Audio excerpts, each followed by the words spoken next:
Olá, boa tarde. Nós mais uma vez por aqui com o painel regional. E você aí do seu escritório, do seu carro, do seu computador, do seu celular, nossos queridos telespectadores. E nós estamos aqui mais uma vez falando da importância da Ordem dos Advogados do Brasil, que logo aí, dia 25, teremos eleições. Já trouxemos diversas chapas aqui no programa Painel Regional. E com propostas, com ideias, o que esse que é o bastião da democracia, o guardião da lei, a ordem que está aqui instalada na terra da liberdade e da caridade. E hoje nada mais, nada menos aqui com o nosso irmão Rafael Meirelles, que tem a honra de conhecer há muitos anos, ele, a sua família, da minha querida banda, Família do Bem, que faz um trabalho maravilhoso. Um beijo você, Márcia, um beijo pro Augusto. Olha, eu sou assim mesmo, hein? Não tenho que tirar nem pôr. São meus afilhados. Quem não gosta de música, não tem jeito. A música tá bem próximo de Deus. Primeiro toca a corneta, depois chega Jesus. Então a gente vê lá a Família do Bem, que é maravilhosa, um resgate, a importância cultural das bandas, fanfarras. Mas hoje aqui não tem banda, nem fanfarra, nem música. Aqui o couro vai comer hoje, hein? Vamos apertar aqui um pouco o Rafael Meirelles, menino aqui que já está acostumado. É uma honra tê-lo aqui, Rafael. O que a gente pode falar um pouco mais dessa tão querida Ordem dos Advogados do Brasil, que um dia foi capitaneada por um padrinho meu, Derossi José de Oliveira, hein? Agradeço o convite, a presença aqui com você, que sempre teve muito carinho, inclusive com a minha família, que acabou de mandar um beijo para minha mãe. Aproveito também a oportunidade, que também é advogada, dia 25 de novembro estará lá votando, claro. Agradeço a oportunidade de conversar, bater um papo e falar mais sobre a nossa querida OAB. É verdade, Rafael, e a gente vê você, um jovem aí, já na faixa aí dos seus 40 anos, você já tem a Ordem há muito tempo, já acompanha. Eu lembro do teu trabalho desde a época da introdução praticamente esportiva na Ordem dos Advogados do Brasil. Tinha um time de futebol lá maravilhoso. Sim, sim. E dali foi, né? Como é que foi? Comissões? Como é que foi a tua vida dentro da Ordem? Eu comecei na OAB, um jovem advogado, me deram a oportunidade. Eu comecei em 2006, mais ou menos. Recebi um convite para ser coordenador do esporte e do time de futebol da OAB. E ali, jovem, comecei cheio de vontade, tenho até hoje, mas não tão jovem assim.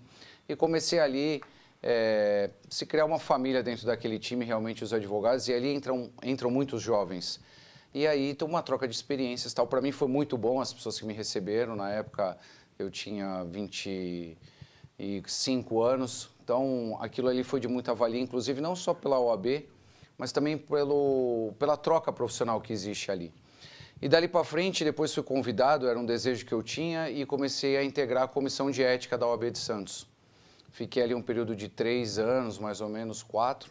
Um período ainda exerci a função de presidente da comissão. Fiquei num período curto como presidente. E depois me afastei um pouquinho da Ordem por questões políticas. Entrou um grupo novo, você sabe melhor do que ninguém quando você entra um grupo novo o que acontece. E não deram espaço para as pessoas que estavam executando um trabalho. Grupo novo é Casa Nova. Então, aí Casa Nova faz aquela limpeza. Aí faz mudança, né? Exato, não tem jeito. E aí acabei saindo em 2019, mais ou menos, 2018, 2017, e depois voltei agora como diretor tesoureiro eleito na última eleição, junto com o nosso presidente, Dr. Rodrigo Julião, doutora Tânia Sá, doutora Maria Lúcia Robalo e doutor Rogério Bacilli, que são os atuais diretores, junto comigo como tesoureiro, até o final desse ano. Está bem assessorado aí, professora Tânia. Sim. Não foi minha professora, mas professora do meu filho, que foi seu atleta lá na UAB. Sim, hoje sim. mora nos Estados Unidos, advogado, está lá com 31 anos hoje. A minha filha, 18 anos, também aluna da Tânia. Olha que coisa, né? Nos Santos lá. Eu, legislador, uma vergonha, né? Eu era administrador de empresas, fiz 2º ano de jornalismo. Me faltava o direito, eu arrumava confusão todo dia, fazia, eu vou ter que ter uma banca de advogados. Mas fui conhecer a lei, logicamente, na Unimes no ano de 2001, 2002, eu me formei na Faculdade Unimes e foi, para mim, o maior presente da minha vida foi o diploma de Direito, onde fui buscar a temperança, o domínio próprio, o equilíbrio, o que é legal, o que é moral, de que maneira a gente pode servir a nossa cidade. E, logicamente, muitos amigos. Maria Lúcia Robalos, um doce de pessoa, uma pessoa maravilhosa. Basile, meu colega de kimono, né? Parceiro do karatê, de mestre Shinzato. É uma pessoa muito querida, né? E você tem aí uma diretoria, ainda tem Sim. O Julião, presidente. O Julião, mas o Julião não está concorrendo. O Julião está concorrendo agora pelo Conselho Estadual, junto com o Rogério Bacilli e com o Caio. Tá. E a Tânia? Doutora Tânia abriu mão de qualquer tipo de cargo, mas eu não abro mão dela. Então, se eleito, com certeza vai fazer parte junto comigo. Não é brincar, a professora Sim. conhece muito bem os quatro cantos daquela casa lá. Exatamente. Eu não fui aluno da doutora Tânia na faculdade, mas fui um aluno dentro da OAB, com certeza. Ah, com certeza. E você... Conta um pouco da tua história aqui, Rafael, porque a gente está vendo aí que todo lugar, seja dos poderes constituídos aí, a gente está falando do poder executivo, legislativo, judiciário, e as instituições que também são sustentáculos dessa democracia em que vivemos, elas também têm altos e baixos. Sim. O problema debaixo do sol tudo é vaidade. E às vezes a gente incorre, né, em determinados grupos que aceitam, outros não aceitam, outros estão integrados com os problemas da cidade, outros... A gente vê a cobrança, eu estou dizendo aqui do lado de fora, hein? Eu nem eleitor eu não sou, porque eu não... Uma vergonha. Me comprometo aqui, vou fazer aqui o meia-culpa, eu me comprometo a estudar, voltar a estudar para tirar a ordem, lá nos cursos, Combinado. nos cursos da ordem, e vou buscar a ordem e vou tirar a ordem lá, hein? Exato. E a primeira coisa que eu quero fazer, já ainda falei aqui pro Marcelo Cruz no último, é o meu sonho. Primeira coisa que eu tirar a ordem, primeira coisa é fazer um tribunal de júri. É a coisa mais apaixonante. Eu sempre tive esse sonho, falava muito com o Marcelo Cruz com relação a isso. Falei muito com o doutor Heraldo, falei, doutor Heraldo, José dos Santos, meu irmão, eu quero fazer um dia o júri, porque eu comecei muito jovem, né? Eu era voluntário lá no Juizado de Menores e depois fui nomeado pelo doutor Zé Henrique Arantes Teodoro. Fui indicado por ele e por Marcos Ribeiro de Freitas para ser membro do júri. Eu com 21 anos, membro do júri. Com 25, eu já era suplente e com 29 já tinha mandato, ou seja, eu fiquei 30 anos como vereador da cidade de Santos. Então, a gente já está conhecendo já, estou ficando velho, hein? Estou conhecendo já a terceira geração já.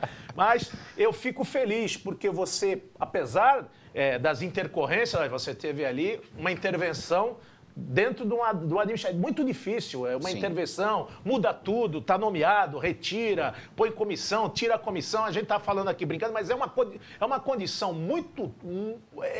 tem muito desgaste, muito impacto. Então você tem que ser conselheiro, você tem que ser psicólogo, você tem que pensar na instituição, porque acima de tudo está a instituição. E você faz um trabalho administrativo dentro disso e você...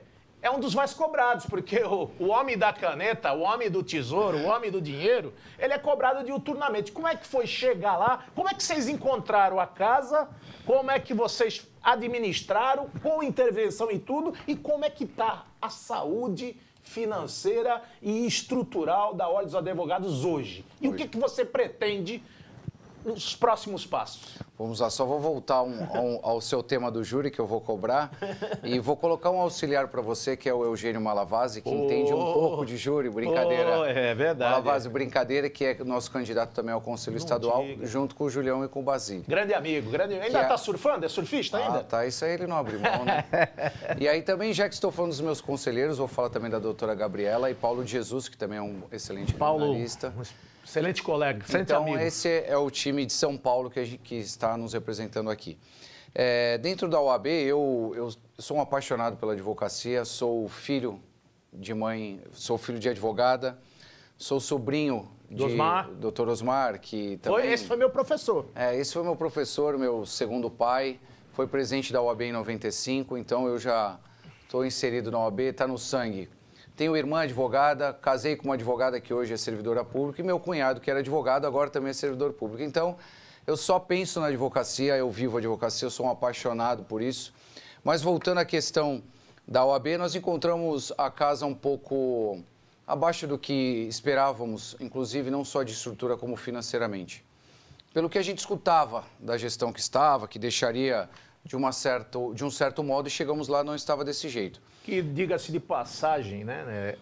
Acho que aquela eleição, a última eleição, uma eleição até meio traumática, né? Houve um embate, sim, né? Sim, houve... briga, uma coisa mais acirrada. E eu estou vendo nessa campanha, uma campanha com espírito mais democrático, Claro. fincado em ideias, em propostas. E eu tenho visto aí, outras chapas que passaram por aqui, ainda posso deixar um recado aqui? Tá faltando só o candidato Enio, a gente não localizou, mas está... Aqui o programa é para todos, está aberto para todas as chapas, colocar as suas ideias e você colocando aí o caminho de pegar, porque você tem que passar para... Acabou a eleição, acabou a guerra. Exato. Você botar esse...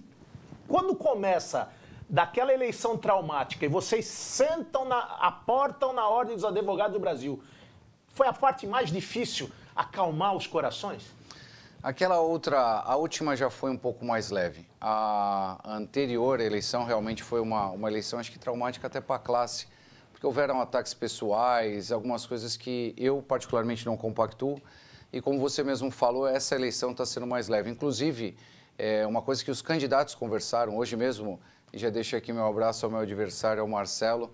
Então, a gente está levando essa linha de propostas. E a gente falou, se alguém do meu lado fizer alguma coisa do seu, vamos conversar e segurar aquela pessoa, porque a gente sabe que algumas pessoas, de ambos os lados, ficam acalorados no momento e acabam extrapolando um pouco. Mas, graças a Deus, está indo muito bem. O meu grupo ela faz uma campanha baseada em propostas. A gente refuta qualquer tipo de ataque, inclusive pessoal, porque isso faz mal para a classe. Contamina a ordem, contamina o advogado. Então, nós, quando assumimos a OAB, uma coisa que o nosso presidente atual e eu como tesoureiro, que nós fizemos? A gente tentou manter as pessoas que queriam estar na OAB, independente de qualquer tipo de grupo. Então, a gente conversou com as pessoas e falou assim, olha, tudo bem que você não nos apoiou, mas vamos fazer pela classe. É um grupo que pensa realmente na OAB e pensa nos advogados, e é para isso que nós estamos lá. E é para isso que eu estou tentando ser presidente, e se Deus quiser vai dar certo, no dia 25, realmente fazer para a classe. Então, quando nós assumimos a OAB, ela estava de uma forma estruturalmente, a gente achou que estaria melhor, então nós efetuamos a completa reforma do nosso auditório, que hoje, modéstia à parte, é espetacular, e não havia uma reforma desde 95, ele era uma versão original. Nós reformamos o terceiro andar, que é um espaço para o advogado, se necessário, gratuitamente locar para fazer lançamento de livro. Já houve um lançamento de livro agora, semana passada, e um no mês passado também. É um espaço para o advogado. Independente disso, nós assumimos o caixa com aproximadamente R$420 mil, e hoje com algumas economias e uma administração boa, que eu na tesouraria fiz, com R$2.269.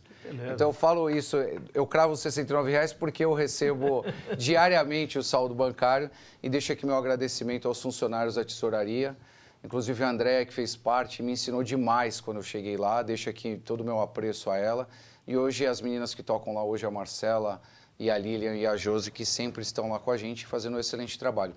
Então, mesmo fazendo esse tipo de reforma, tanto na estrutura, abraçando os advogados e a advocacia no que precisaram, a nossa vida financeira hoje é muito boa. Mesmo passando por essa pandemia que acabou com todo mundo, vamos dizer assim, certeza. A advocacia sentiu muito, porque quando houve o fechamento dos fóruns, nós não sabíamos como proceder, ninguém sabia como proceder, porque o banco fechado, o fórum fechado, tudo fechado, só os serviços essenciais.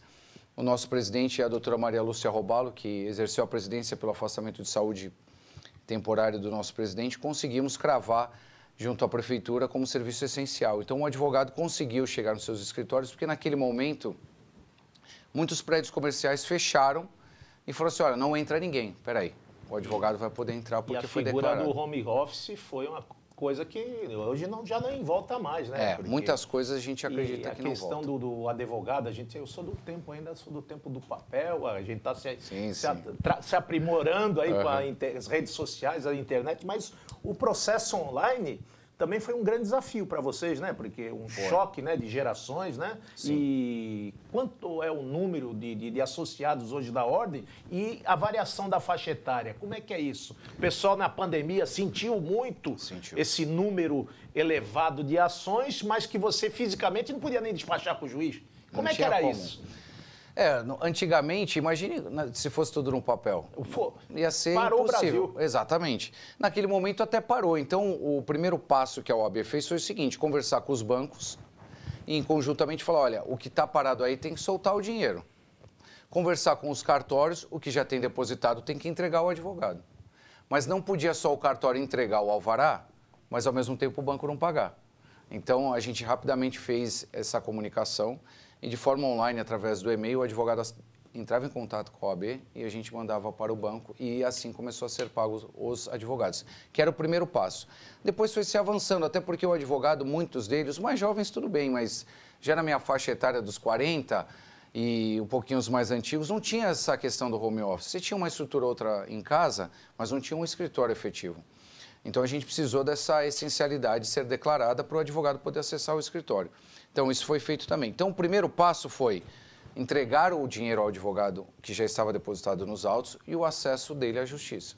Então, isso e ao seu escritório. E isso foi rapidamente feito. O segundo passo foi ver exatamente o que a classe estava precisando.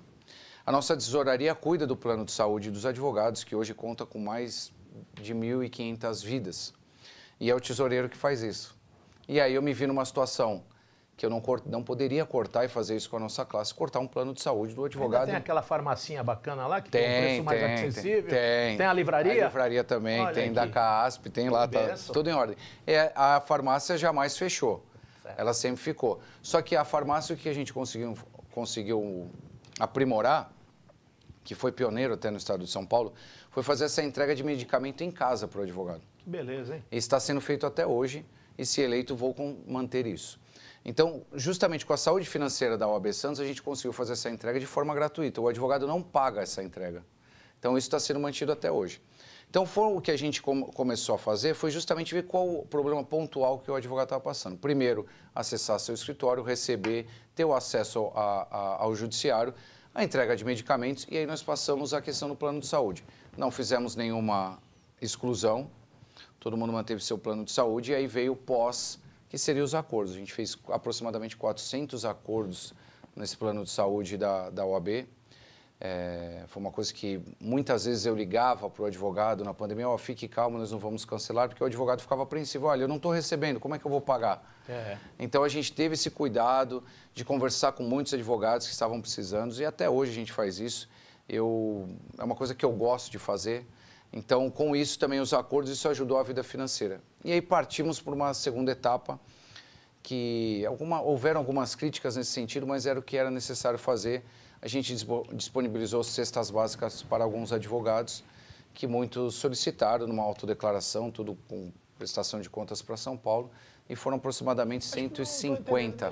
Por que crítica? Se ali é a casa do advogado, ali, e digo para você, a mensalidade não é barata. Se você comparar um advogado de renome, você, um advogado preparado e outros, com um garoto, por exemplo, que sai das fileiras da universidade, tira a ordem, para ele já, logo que sai da faculdade, tira a ordem e está começando a sua vida, 1.000 cruzeiros, ele faz uma diferença, porque ele vai montar o escritório, ele vai montar começar a sua clientela, atender sua clientela, ou vai ter a questão também muito criticada e cobrada, não só na ordem, mas em toda a questão, eu quero me especializar, eu quero ter um estágio, eu não sei onde eu vou fazer estágio, eu quero estagiar com uma lavagem. Eu quero estagiar com o doutor Vicente Cassione, eu quero estagiar com o Eduardo Elias, eu quero com o doutor Elias Jacó, eu quero estagiar com pessoas, cada um, com o Peter, da Alexandre, do tributário. Então, sabe, então você vai procurando e há uma dificuldade Isso tem no vosso programa. Eu lembro, não vai dar risada, vai chamar de velho não, hein? Só vou falar para sua mãe. Existe ainda a Casa do Advogado? A questão das anuidades, só para deixar claro, ela vem de São Paulo. O advogado que sai recém-formado, ele paga uma parcela um pouco menor, mas faz falta.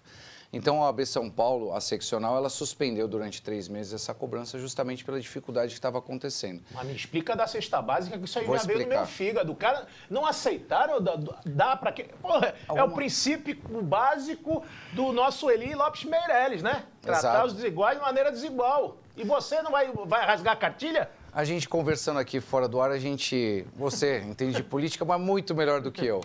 Existem os críticos de plantão. Então, estão depreciando a classe, a entrega de uma cesta básica. Eu disponibilizei. Lógico. A pessoa sigilosamente solicitava, como se manteve esse sigilo até hoje, lógico, e a gente entregava. Era uma ajuda, e foi mais de 100 pessoas que solicitaram. Mas as críticas sempre existem, e o que dói, na verdade, são pessoas que falam que faz pelo advogado, ou que querem fazer, ou se candidatam novamente, ou por trás de outros candidatos, e não dão uma sugestão sequer no meio de uma pandemia. Só porque não estão lá, mas não pensam num todo. Poderiam chegar e falar assim, olha, OAB, eu penso que vocês poderiam fazer isso ao advogado. Mas não.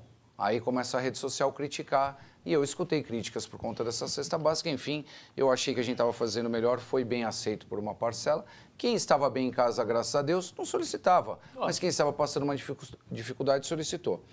Então a gente teve esse passo também da cesta básica colocado nesse sentido. A questão da Casa do Advogado, que eu saiba, em São Paulo ainda existe, mas pouco utilizada. Então, hoje há outros mecanismos. Isso era do meu tempo, que lá no fórum tinha até uma sala que era adotada, especial, né? Isso. Era adotada, era a Casa do Advogado. O tempo da máquina de escrever, da Hamilton, né, meu amigo? Agora é papel carbonado. Não tem mais nada disso, não. Agora é tudo digital. Eu acho que a jovem advocacia, a grande maioria não sabe o que é uma guia com papel carbonado embaixo. Ou agora eu vou lá mais atrás, que não é do meu tempo, fazer uma petição com o carbonado já para sair a cópia. Já pensou fazer um flagrante, mostrar para um menino desses um flagrante de apreensão de entorpecente dentro da delegacia, 6 horas para fazer um flagrante? Hoje a nota de culpa, ver não sei o quê, e mais não sei das quantas. O cara vê tanto papel que ele vai, por onde começa? Por onde começa? E máquina de escrever, né? Se errar, tinha lá o mecanismozinho, colocava para apagar, mas não era só apertar um botãozinho, né? Eu lembro dessa época. Eu confesso que eu não peguei muito, mas eu lembro. Um escrivão para 10 ocorrências. Exato. Ali trabalhavam pesado. Mas, enfim, a Casa do Advogado, que eu saiba, ainda existe, mas ela é pouco utilizada, até porque hoje a Justiça coloca outros meios até para o advogado que esteja nessa situação. E vocês estão bem próximos, né? Hoje a ordem ali, você tem dentro da própria ordem, você dá 10 passos, chegou no fórum, né? Sim. Você dá mais outros 10 passos, chegou no fórum civil, daqui a pouco está no fórum trabalho. Isso é bem localizado, né? Bem localizado. Inclusive, a gente está falando dos jovens advogados, na pandemia o grande passo que a gente deu, inclusive, para eles, ou quem não tinha um home office, foi equipar as salas de atendimento, o escritório compartilhado, que o advogado paga R$10 e atende seu cliente lá no escritório equipado.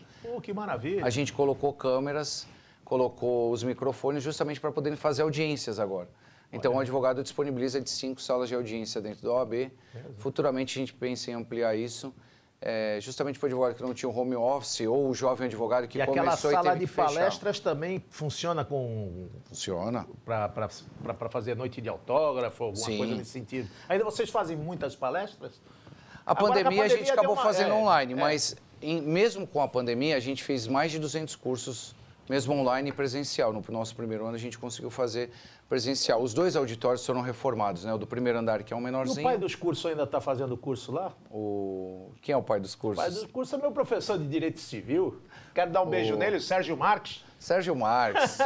Sérgio Marques, eu não tenho palavras. Foi meu professor. Foi? É uma benção. É uma benção. Sérgio Marques é meu candidato a vice-presidente. Você não fala o nome dele aqui hoje, Calma. Nós esquecemos. Vocês não falaram que eu tinha muita coisa para falar? Não tem como não esquecer o Sérgio Marques e as demais pessoas, doutor. Agora eu vou aproveitar.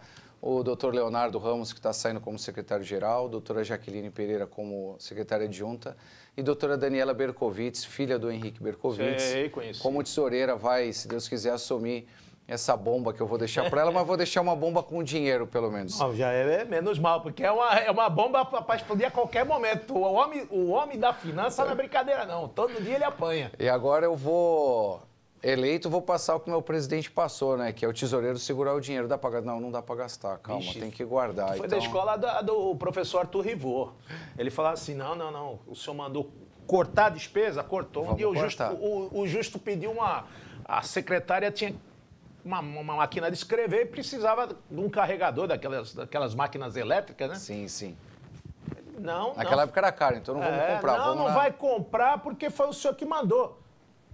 Não, mas ela é para mim. Não, o senhor mandou, é para todo mundo, inclusive para o senhor. Aí depois tem que fazer a ordem, a contra-ordem. A contra-ordem, tem que fazer o caminho inverso. Mas o Sérgio Marques não tem palavras... É um cara excepcional, um professor espetacular, realmente. Muita gente passou na mão dele. Você foi aluno dele, não? Não fui aluno dele. Não tive esse prazer. Oh, que alegria.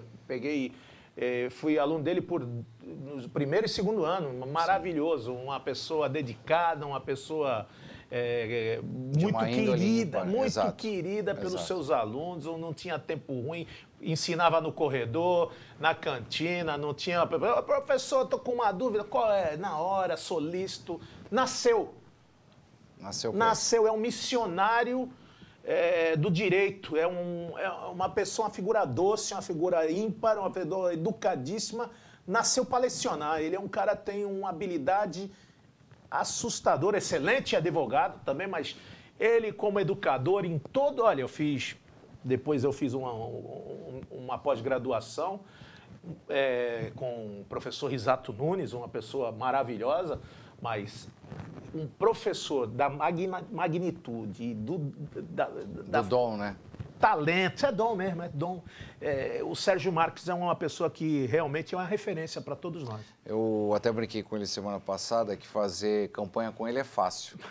Eu chego nos lugares, às vezes a pessoa não quer nem ouvir minha proposta. Se o Sérgio Marques está te apoiando, ele é o teu vice, ele não ia colocar o nome junto de alguém que ele não saiba, que seja honesto, que queira trabalhar. Aí eu falo, Sérgio, agora é contigo, eu não preciso nem convencer a pessoa em votar na gente. Eu até, então, fiz essa brincadeira com ele, eu falo que ele é o meu super trunfo. Onde eu chego com ele, as pessoas já... E realmente, o grupo que o Julião formou, que a gente quer dar continuidade, são realmente pessoas que querem abraçar a advocacia, vivem da advocacia, devolver um pouco que a advocacia nos deu. Então, realmente, o Sérgio Marques faz parte desse projeto. Claro, demorei um pouquinho para convencê-lo a retornar às funções de diretor da OAB, mas, se Deus quiser, vai voltar a partir de janeiro de 2022. Não, a gente vê até a energia, a vibração. Já estamos nos estertores, chegando no caminho do dia da eleição. Então, a gente vê uma eleição a nível de proposta, de ideia, de respeito mútuo. Eu tenho visto, eu não vi nada nada em todas as pessoas que passaram aqui nesse programa. Só vieram com proposta, não tem nada de desabonador. Pelo contrário, a crítica é um meia-culpa da classe, porque a própria população fala assim, poxa, nós estamos apanhando desse legislativo, desse executivo, Congresso Nacional, STF. Onde é que está a ordem? A ordem não pode ser o puxadinho do executivo, nem do legislativo. Então, o povo clama, porque confia. Exato. Confia. Se ele clama a alguém ou pede o apoio, é porque confia. E a ordem, nos momentos mais difíceis, seja da cidade, do estado, do país, ela esteve presente e tem que estar presente. Essa eu acho que é a missão mais difícil, independente da coloração partidária de qualquer que seja o diretor, qualquer que seja o associado, se ele gosta da direita, da esquerda, do meio, Aqui nós estamos compromissados com a Constituição, nós estamos compromissados com o advogado, com a classe e com a nação. Então, tem que ficar bem claro, não é isso? Essa independência, ela não pode acabar jamais. Não. E essa acho que é o grande compromisso. Equilibrar as finanças, a gestão, atender aqueles que deixaram a casa aberta até agora, porque a gente envelhece, né? Sim, ninguém nasce com 100 anos, né? É 20, é 30, 40, daqui a pouco já estão mais devagar. Tem que dar uma atenção especial, porque se está lá, se foi instalada, se foi fundada, nós vamos acrescentar, nós vamos melhorar, vamos expandir. Mas não pode esquecer, você fez muito bem isso aí, questão de humanidade, questão de coração. Não é a faixa, a classe não é toda ela isonômica. Tem uns exponenciais, outros que já têm escritório a nível Brasil, a questão do advento do associado. Hoje o cidadão tem associado pelo Brasil fora, até fora do Brasil. Exato. Né? Então, a gente vê essa linha, e tem outros que falam assim, puxa, como caiu, eu só trabalhava, eu me especializei em advocacia trabalhista. Aí, poxa, mas as minhas empresas eram de transporte. Hoje a maioria das transportadoras nem caminhão não tem. Já viu, transportadora sem caminhão? Acontece, 90% das transportadoras não tem caminhão. Não tem caminhão. É terceirizada. Aí você vê, olha, eu trabalho com família. Aí o cidadão, eu trabalho mais no civil, outro é o criminal. Hoje, meu amigo, é clínica geral. Se não trabalhar na clínica geral, hoje ele não vai ter, é difícil. E outra coisa, hein? Quem não tem problema já morreu. No meio da pandemia, antes da pandemia, depois da pandemia, é o inventário da mãe, é o cidadão que faleceu, é o agregado que está exigindo o direito do principal, né? Exato, não tem jeito. Quanta gente faleceu, quantas entidades, a gente está vendo aí, defesa do consumidor, contratos mal elaborados, brigas com planos de saúde, brigas com atendimento em alguns hospitais, porque é o caos instalado, né? A gente estava no momento calamidade pública mesmo, né? Total. E como é que faz? Tinha plantão lá? Tinha que ter plantão, né? Na OAB o plantão era o telefone. É. Os diretores se colocaram à disposição para atender todo mundo, mas pegando o gancho até que você falou, é uma gestão e é um grupo que realmente quer atender independente de raça, de cor, de origem e de grupo político. São pessoas que querem fazer pela advocacia. Como eu já tinha dito, eu sou um apaixonado pela advocacia, então talvez, é claro que eu vou sempre defendê-la e defender a OAB com unhas e dentes quando necessário. Então como você falou, ninguém nasce com 100 anos. Então, é um grupo que coloca pessoas com energias novas, lógico, que tem o mesmo pensamento, que sempre é fortalecer o advogado e a advocacia. Então, exatamente isso, as pessoas que estão indo para outros lugares ou nem estão sendo mais candidatos poderiam tentar se reeleger. Nosso próprio presidente Julião poderia tentar se reeleger e abriu mão disso justamente para colocar pessoas novas. É justamente a diferença do nosso grupo. São pessoas que fazem pela advocacia e é o que você falou, a energia vai acabando, tem que vir outras pessoas para renovar essa energia, porque, nem você falou, ninguém tem 100 anos, mas também você vai perdendo energia, vai perdendo a vontade, então deixa a pessoa do teu grupo que está vindo com mais energia participar e sempre com o mesmo objetivo que é o advogado. A OAB sempre, você falou, sempre tem até um papel político muito forte em qualquer região e eu sempre falo isso para as pessoas. Os 2 impeachments do Brasil que ocorreram teve participação de advogados. Direta. A OAB, com o Collor, acabou protocolando o pedido e com a Dilma, quem acabou defendendo a tese do impeachment foram 2 advogados. Então, na hora, eu brinco, na hora do vamos ver, quem está lá, algum advogado vai estar lá. Por isso que a gente tem essa fama de aguerrido, de briguento, porque a gente pede a participação, a OAB precisa fazer essa participação, inclusive política, mas também uma participação em volta do cidadão e do advogado. Não só por fazer política, mas porque é necessário. A gente fala tanto da Constituição Cidadã, a gente lembra muito Ulisses Guimarães, a gente lembra grandes estadistas, o Tancredo Neves e outros mais que a gente viu, mas o que seria da Constituição se não tivesse a assessoria direta, alguns constituintes lá perfilados, muitos aqui da nossa cidade, da nossa região, ajudaram a construir essa que é a Constituição Cidadã, e se não fosse a figura do advogado, não teríamos nem a Constituição. Não teria um equilíbrio, né? Não. Você tem que ouvir todos os lados. E é por isso que a OAB tem que estar sempre diligente em todos os sentidos. Seja numa prefeitura, justamente até para ver a questão do cidadão, nós temos convênios com a prefeitura, inclusive para atender a população mais carente, inclusive com assessoria jurídica. Qual é o número hoje de atendimentos, só para ter uma ideia hoje, que se faz? É o CADOG, né? É o CADOG. Nós temos 2 convênios, o CADOG com a prefeitura e a Defensoria Pública. Mas o CADOG hoje, ela atende em média 7, 8 pessoas por dia. É bastante. Se a gente somar isso, hoje esse número pode ser um pouco irreal por conta da pandemia. Perfeito. Mas é um convênio que ajuda tanto o cidadão quanto o jovem advogado, quanto o advogado em si, porque ele recebe um valor. Nós temos um projeto também de valorização disso, de valoração dos honorários também. Então, mesmo recebendo uma tabela que seja um pouco deficitária, ajuda o jovem advogado, inclusive, a pagar o começo da sua carreira.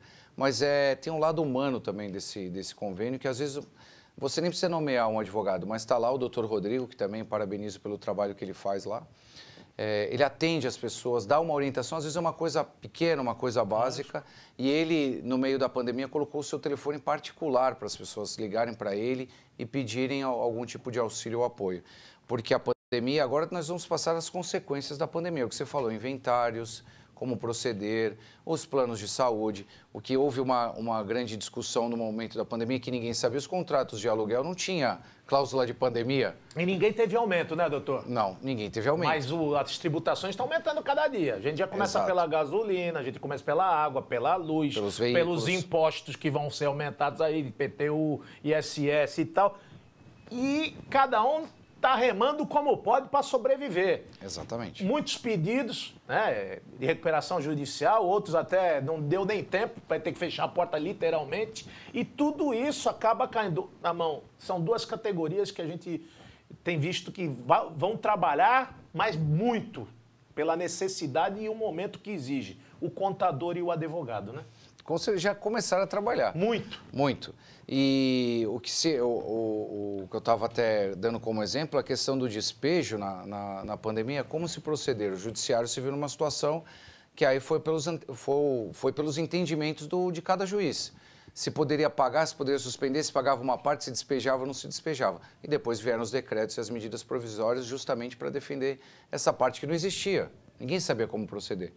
Mas, de uma forma geral, o judiciário foi complacente, teve um lado muito humano e conseguiu manter, antes mesmo dos decretos e as medidas provisórias que suspenderam os despejos, manter as pessoas nas suas residências. Você, dentro da ordem, você parte da administração e muitas vezes administrando diretamente, né? Às vezes, muitas vezes até com as duas canetas, porque o Julião, infelizmente, passou por alguns dias afastado, esteve doente, graças a Deus está aí entre nós, recuperado, mas tem esses desfalques na equipe, né? A equipe está lá justinha, certinha, daqui a pouco com o Bale a gente divide as atribuições. Fora essa saída, você sentiu, quando vai a campanha, isso é normal, qualquer que seja a campanha, você segue, anda na rua, aí você vai sentir de fato e de direito o pulso do teu associado.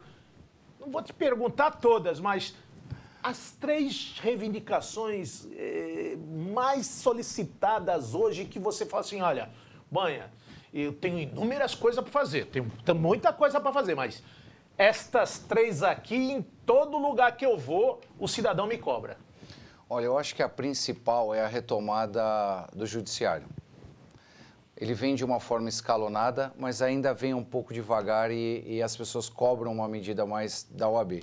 A gente tem, na verdade, é uma fase de adaptação, porque por mais que o serventuário o servidor não esteja lá, os processos estão caminhando bem, estão indo com uma celeridade. Uma celeridade, inclusive melhor do que antes, mesmo uma parte estando em home office.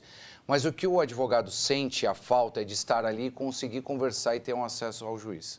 Isso não tem jeito. Exato. Nada substitui o calor humano, né? Exato. Os embargos... Auricular, exatamente. Você pediu uma orientação. Exatamente. Outra coisa, tudo se conhece aqui em Santos, né? Não tem aquela, olha, eu estou indo no Tribunal de Justiça, eu vou lá uma vez a cada 6 meses. Não.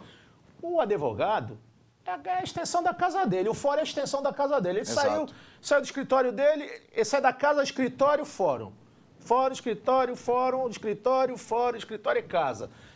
Amigo, então você pega aquela rotina de trabalho e vira uma rotina de... Se você também não tiver... Você é atropelado pela tua agenda. Você tem que ter... Tem o horário das audiências. Sim. Aí ficou... mas eu senti isso, na época, como legislador, que a gente falava assim, poxa, é uma grita constante. O cidadão, estou com um problema, tem que fazer um imposto de renda. Pô, mas a Receita Federal está fechada. Quem vai dar a dica? Está fechada, não tem um auxílio, Receita fechada, Ministério da Fazenda fechado, Alfândega fechada, aí o Fórum está fechado, promotor de justiça. Eu fiz 8 representações online. E com quem? Até hoje não vi nem resultado, nem se está onde que está, deixa de estar. E aí você fala assim, caramba, tá deriva. Com quem que eu vou falar? Onde vai? Então a população se sentiu meio assim. É lógico, pandemia, tem dificuldade, vamos fazer, vamos... Mas o país não parou, a gente tem que caminhar. E essa questão, eu acho que foi no âmago, foi cirúrgica. É essencial, sim, só quem tem problema sabe.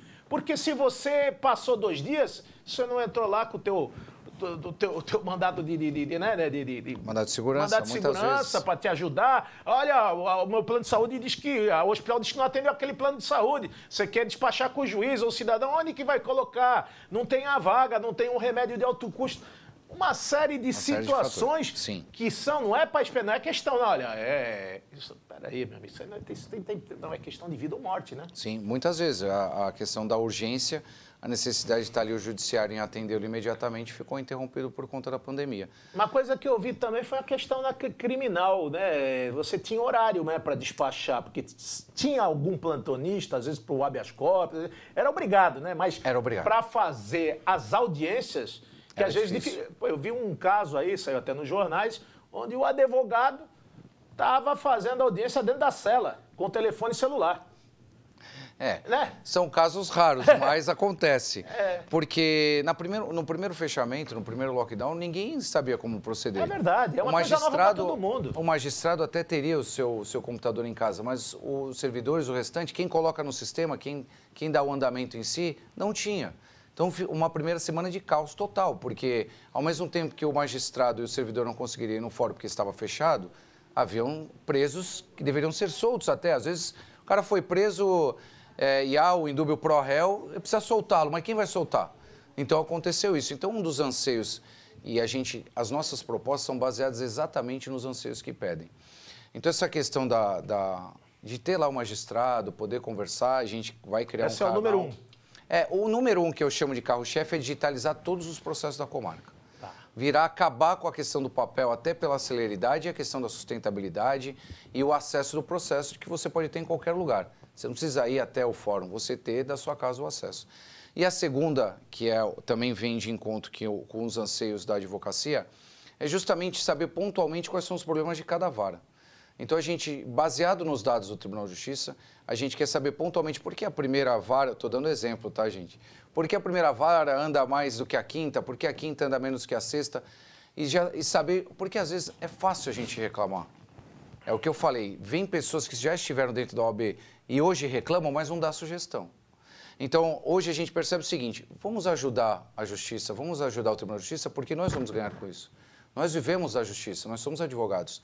Então, saber pontualmente qual é o problema de cada vara, abraçar o tribunal, abraçar o juiz e falar assim, olha, tribunal, eu preciso de mais 2 servidores aqui, eu preciso de mais 3 aqui, eu preciso de um auxiliar ali. Esses são os 2 pontos que eu vejo maior que a advocacia, quando você falou, sai e escuta as pessoas. E o terceiro é a retomada de muitas audiências presenciais. Aquele olho no olho, aquela indagação à testemunha, excelência, não senti firmeza nessa pergunta, poderia fazer novamente. Então, a retomada das audiências presenciais é uma coisa que nós vamos tomar. É claro que algumas audiências, por exemplo, de conciliação, a gente entende que talvez não seja necessário voltar todas, ou todas elas, ou uma parte delas. Mas a audiência de instrução, muitas vezes é necessário tê-la. Então, é nisso que também nós vamos conversar para ter essa retomada o mais rápido possível. Mas a gente vê também por parte da magistratura, a magistratura é bem refratária a isso. Eu tive recentemente em São Paulo, recentemente em Brasília e, logicamente, em algumas conversas, não, eu só volto para a sessão pessoal, contato, presencial, depois que o último cidadão brasileiro for vacinado. Eu falei, ô amigo, pelo amor de Deus. Então, dose de reforço. Então, só em 2024 vamos ter sessão presencial? Então, são coisas que não dependem só da ordem dos advogados, mas precisa ser uma consciência unânime, geral, unidade, sim. né? A gente resolve. Problemas como esse, né, um problema mundial de calamidade pública, a gente resolve com unidade. Não é, eu faço se quero, não. É unidade. Todos unidos. Nós vamos fazer o quê? Ter união, harmonia, participação, respeito, humildade é igual progresso mútuo. Todo mundo, vamos sentar, vamos dar um pouquinho aqui. Olha, você não pode vir todo dia? Vamos fazer 2 plantões por semana aqui na criminal? Vamos fazer 2 plantões por semana? Paulatinamente vai se retomando. É questão de boa vontade. Agora, radicalizar, quem menos pode radicalizar é a justiça. Porque ela acaba penalizando. Cadê o equilíbrio? Os braços da balança. É o equilíbrio. O equilíbrio está... Não, mas eu não... Não, todo mundo é igual perante a lei. magistrado, eu que estou recorrendo a ele, eu me socorrendo à lei, o advogado, que é o operador de direito, o promotor que tem que ir lá para questionar, fazer o contraponto, saber que ele é o guardião, se está correndo dentro do devido processo legal. Então, tudo isso tem que ter equilíbrio. Agora, já pensou se cada um... Não, todo mundo aqui virou home office da noite para o dia. Amigo, não tem. A gente está vendo até a dificuldade hoje. Nós estamos falando de uma classe organizada, estamos falando de uma classe que tem um curso de direito, que estuda, que se atualiza. Veja o cidadão hoje com a questão só do atendimento bancário com máquinas. O nível elevado de estelionatos, de malversação, de abusos, de sequestro relâmpago com piques, com máquina. As pessoas não estão familiarizadas ainda com essa tecnologia ampla, independente da alfabetização, se ele é alfabetizado ou se não. É questão de habilidade, de destreza para conhecer aquele equipamento. Aí o cidadão fala assim, puxa, mas eu passei o cartão, tirei dinheiro e esqueci o cartão lá dentro. Ou então, me dá uma ajuda aqui, aí vem os amigos do alheio, né? Naquela ajuda, nunca é o cidadão do banco, né? Aí, eu vou ajudar, já trocou um pelo outro, aí aparecem os golpes, né? Vocês se depararam muito com essas reclamações com relação a crime contra o patrimônio, a situações onde a pessoa, a gente vê um abuso. Santos é uma cidade... Praticamente uma cidade que tem 25% de idosos de qualquer outra cidade. E muitas das vezes essas pessoas lá têm que fazer censo. Olha, vê se é prova de vida. É uma coisa absurda, né? Tá todo mundo em casa, mas, se não fizer a prova de vida, não vai receber. Então, na contramão da direção. Vocês se depararam muito com isso? Com certeza. Dispararam os crimes eletrônicos, né? Inclusive com transferências bancárias, porque todo mundo começou a utilizar o computador. A justiça evolui, mas o crime também evolui. Então, eles vão cada vez mais sofisticando. E o número foi absurdo. Inclusive, o CADOG se deparou muito com isso, porque as pessoas chegam, olha, eu fiz um saque aqui, eu fiz uma compra aqui, mas apareceu isso, como que eu devo proceder? E tudo fechado. Então, o CADOG realmente, voltando à questão do convênio, teve também essa participação importante. Mas isso aumentou e disparou de uma certa forma absurda, porque eles vão se desenvolvendo com técnicas novas. Mas todo mundo teve que se adaptar, todo mundo teve que se virar e se reinventar nesse momento da pandemia. E com certeza o crime, infelizmente, também se reinventou. Muita violência doméstica, muito abandono de idoso? Violência doméstica bastante. A questão do idoso até que a gente não teve tanto, pelo menos ao nosso conhecimento, mas a violência doméstica bastante, infelizmente. Assustador, né? Assustador, aumentou mais de 50% da última vez que eu conversei, inclusive, com a Delegacia da Mulher. Esse número me espantou, a gente sempre se colocou à disposição, inclusive das mulheres em situação vulnerável, se precisasse da OAB, de um advogado, que a gente levaria imediatamente. E hoje quem manda na OAB são as mulheres, né? Olha, é o maior número de associadas ou associados? Hoje as mulheres já passaram os homens, a gente tinha aproximadamente 9 mil, hoje as mulheres já é um pouquinho a maioria já. Olha aí. Muita reivindicação? Quais são as reivindicações? Até vou falar de uma das propostas, a gente colocou o Comunica Mulher, justamente um canal preferencial e um canal exclusivo para as mulheres se comunicarem com a OAB em qualquer violação das suas prerrogativas ou necessidades que as advogadas precisarem. E como é que vai ser aquele... A gente sabe, eu conheço você, conheço sua família, conheço seu caráter, conheço o Marcelo Cruz, trabalhei com o pai do Marcelo Cruz, olha lá, o grande Cruz, Padovani, naquela época da Polícia Civil, o candidato... O terceiro? Chapa 3? Enio, né? Enio Pestana, doutor Enio Pestana. Doutor Enio. Então, a gente está vendo pessoas gabaritadas, com Deus no coração. Eu falo assim, vocês têm que ter primeiro o mutirão de amor, liberar perdão e o desapego. Aí já está o caminho trilhado, afunilado para chegar no céu. Mutirão de amor, desapego e liberar perdão. Aí digo para você, como adequar e como é que vai ser o day after? Porque é o seguinte, querido, se a gente ficar discutindo uma ideia, brigou, outro falou, tem um apaixonado de uma chapa, sempre tem. Sim. A chapa é grande. Um fala mais, outro fala menos. É que nem os dedos da mão. Eu tenho 5 filhos, cada um é diferente. Um é mais calado, outro é polêmico. Aí aquele polêmico tem que acalmar aquele polêmico que já destemperou o colega da outra chapa e não é nada disso, eu disse. Mas Acabou a eleição. É tudo ordem dos advogados, vai ter esse negócio. Eu vejo muito preocupação com... Você tocou aqui num assunto. Comissões.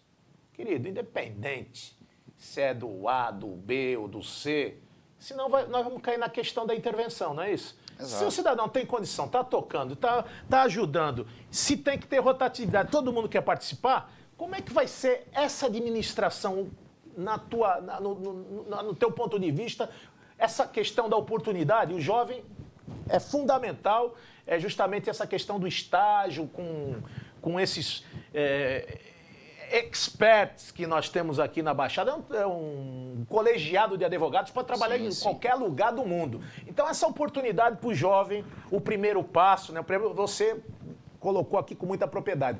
Agora, quando a gente fala da participação, de deixar um conhecimento, eu tenho um conhecimento nessa área, no direito, na questão da diversidade, eu tenho no meio ambiente. Como é que vai ser isso na tua administração com comissões? Olha, as comissões, claro, sempre tem um remanejamento ou outro, mas o que a gente sempre prioriza é a competência da pessoa e a vontade de trabalhar. Lógico. Independente de quem apoiou, independente de quem trabalhou, foi o que eu falei no começo do programa. O nosso grupo implementa isso. Acabou as eleições, você está dividido um grupo, depois quem ganha é a advocacia. Lógico. A questão da educação e a eleição com os demais candidatos, eu falei isso para eles também e por enquanto estamos alinhados e estamos indo muito bem nesse sentido. Conversei até com o doutor Marcelo também, em a gente segurar os apaixonados e manter uma linha educada, uma linha em propostas, porque quem ganha é a advocacia. Com brigas e discussões, quem perde é a advocacia. É claro que os candidatos estão ali, mas o que tem que fortalecer é a classe. Porque quem está de fora acaba falando, você viu o que aconteceu nas eleições da OAB? O pessoal se atacando e tal. De forma alguma, eu até faço um desafio aqui se alguém me vê falando de alguém ou de algum candidato que seja meu opositor. De forma nenhuma, a gente tem que respeitar a democracia e, se eleito, nós vamos chamar as pessoas que têm vontade de trabalhar, como a gente fez nessa gestão. A gente abriu um edital de convocação, olha, se inscreva, venha participar. E, claro, um se destaca mais do que o outro, independente de quem votou. É exatamente isso que a gente quer implementar, é abraçar a advocacia, é abraçar o jovem advogado. Eu até falei nós fizemos um encontro de jovens e eu falei, qual a chapa que tem mais jovem participando? Qual é a chapa que chama mais jovem participar? O meu departamento jurídico das eleições tem 29 anos. Os meus coordenadores de campanha têm 35. Os meus apoios que andam na rua têm 30, 26. Então, realmente, é um grupo que dá voz ao advogado. Não adianta... eu falei ontem a gente teve um encontro da nossa chapa e eu falei, realmente é um grupo, são pessoas que descem do pedestal para conversar com a advocacia olhando olho no olho. São pessoas que querem o bem da advocacia e do advogado. Independente se é muito grande, se é pequeno, não importa. A gente sempre vai priorizar o advogado. Essa é a importância da passagem desse conhecimento. De nada adianta nós amealharmos conhecimento e morrermos com ele, não passar para ninguém, não passar o bastão. Olha, eu sou um improvável que nasceu no Macuco. Logicamente, fui do Círculo Amigo Menor Patrulheiro, o Campus, comecei lá, e por lá minha vida seguiu, caminhei por vários caminhos, principalmente no judiciário, fui voluntário por muitos anos, e tive o prazer, a honra, o privilégio de aprender a fazer uma petição, ou aprender a fazer uma sindicância com o doutor Derossi José de Oliveira, com o doutor Ariosto Guimarães. Então, essa importância, eu sempre falava lá atrás, eu conversava lá com o Cassione, conversei com o saudoso Walter de Carvalho, conversei muito com o doutor Mauro Carneiro, falecido. Falei assim, a ordem dos advogados não pode estancar os mananciais, ou seja, professor nós temos bastante, mestres são poucos. E estes mestres do passado, como o Derossi, como o Ariosto, nós temos aí alguns aí ainda que podem ser de um conselho de codanchas, como a gente fala na arte marcial, ou seja, é um conselho consultivo, né? Que estaria ali presente e fala assim, poxa, uma honra para uma ordem dos advogados ter pessoas como aí o doutor Cassione, o professor recentemente aí vimos aí o doutor Walter Teodósio, né? Sim, Foi sim. meu professor. Tem figuras, o doutor Elia Jacó, meu professor, ter pessoas dessa magnitude num conselho consultivo, como a gente fala na arte, mas é o Kodan Sakai. O Kodan Sakai são os tops, né? Que praticamente já estão reduzindo a marcha, já estão passando o bastão e estão ali para você. A gente fala sempre, tudo é o equilíbrio, né? Sucesso pode vir rápido, mas se não tiver equilíbrio, o sucesso cai, né? Claro, então, sobe a cabeça, cai rápido. E a gente está vendo isso, essa tua preocupação. Sou um rapaz maduro, uma pessoa de uma humildade, educadíssimo. Falo sempre para sua mãe essa situação. O seu tio foi meu professor. E eu fico preocupado. A gente tem que resgatar isso, a gente tem que valorizar aqueles que nos ensinaram. Claro. Se a gente não tem esse conhecimento com a história, reverenciar os nossos mestres, quem vão fazer isso? Então a gente já nasce morto. Porque hoje é um tal de... Só a lei do Gerson que funciona, levar vantagem. E uma outra coisa, poxa, eu tô até vendo aqui, eu cobrei isso aqui outro dia, falei, doutor Eugênio Malavasi, é um advogado a nível Brasil. O dia para ele tinha que ter 48 horas. Vai ter que se virar nos 30 para se dedicar à ordem. Marcelo Cruz, você, Enio. É difícil. Não é porque eu senti isso nos 30 anos que fui vereador. Eu trabalhava no Porto. Então, ficar 24 horas à disposição. Eu tive que parar minhas atividades do Porto para fazer uma outra consultoria, um atendimento. Acontece isso? Acontece, mas a gente gosta, né? A gente se vira, se arruma, tem o apoio... A minha vida profissional, como sou minha família de advogados, eu tenho um suporte para me dedicar suficiente à OAB. Fiz isso nesses últimos 3 anos e pretendo fazer mais. Mas até voltando no assunto que você falou do conhecimento, essa gestão criou o Conselho Institucional, que é justamente das pessoas mais experientes, justamente para apontar para nós, vocês estão errando nisso. Então, nós temos grandes pessoas de renome, doutor Francese, doutor Zamari, Celestino... Assim, se eu ficar falando aqui, doutor Cassione, doutor Osmar, então se eu ficar falando aqui, todo mundo vou cometer uma... Nem fala que vão dizer que eu sou velho, eles foram todos meus professores, hein? Então não vou conseguir recordar de todos e vou ser injusto se eu esquecer de alguém. Mas então já existe esse conselho. Já existe esse conselho. E agora uma das nossas propostas é colocar o conselho do jovem advogado, que é justamente saber quais são os problemas pontuais que eles estão passando naquele momento. Porque eu, 40 anos, não vou saber o que o de 25 acabou de sair. Eu já tenho um escritório, mas e ele? O que ele está precisando? Rafael, agora está piorando nisso aqui e tal. Então a gente quer ouvir tanto o jovem quanto o mais experiente. E o experiente, claro, sabe muito mais que a gente de vida, às vezes muito mais de ordem, porque... tem ex-presidentes e ex-diretores nesse conselho, é realmente fazer que a advocacia se conversa, tanto o mais antigo quanto o mais jovem. Olha, te desejo sorte, sucesso, Obrigado. Saúde e que a OAB saiba aí escolher os seus candidatos. Deixo as considerações finais aí com o meu querido Rafael Meirelles, a toda a sua diretoria. Quando que vai ser a eleição, Rafael? Dia 25 de novembro, lá na Câmara dos Vereadores, no famoso Castelinho, que você conhece muito bem. Dia 25 de novembro, das 9 às 17 horas. E a apuração é imediata? Esse ano nós vamos ter urnas eletrônicas tanto para seccional quanto subseção. Então acreditamos que no máximo em 1 hora a gente já sabe quem vai ser o novo presidente da OAB. Muito bem. Façam a chamada aí aos seus correligionários. Parece que teve um encontro muito bonito lá no Internacional ontem, hein? Graças a Deus teve um encontro da advocacia, da chapa 1, chapa 121, por conta da urna eletrônica, então é 121. 121 que tem que votar? 121. Todo mundo votando 121 e 11 na seccional para São Paulo. Olha aí, doutor Rafael Meirelles, dia 25. 25.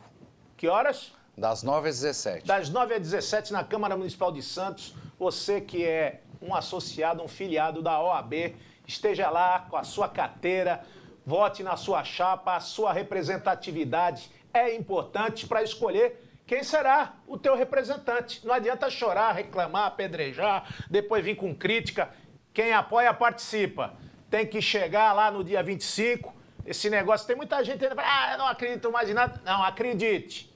Acredite, empunhe a sua bandeira, porque para cobrar tem que participar. Dia 25 é eleição.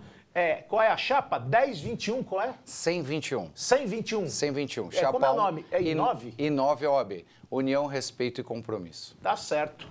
Ficamos aqui. Toda sexta-feira, painel regional com você. Aqui é o jornalismo verdade. Doa quem doer. Aqui não tem gueré-gueré. Nós vamos para cima. Um abraço. Um abraço, obrigado.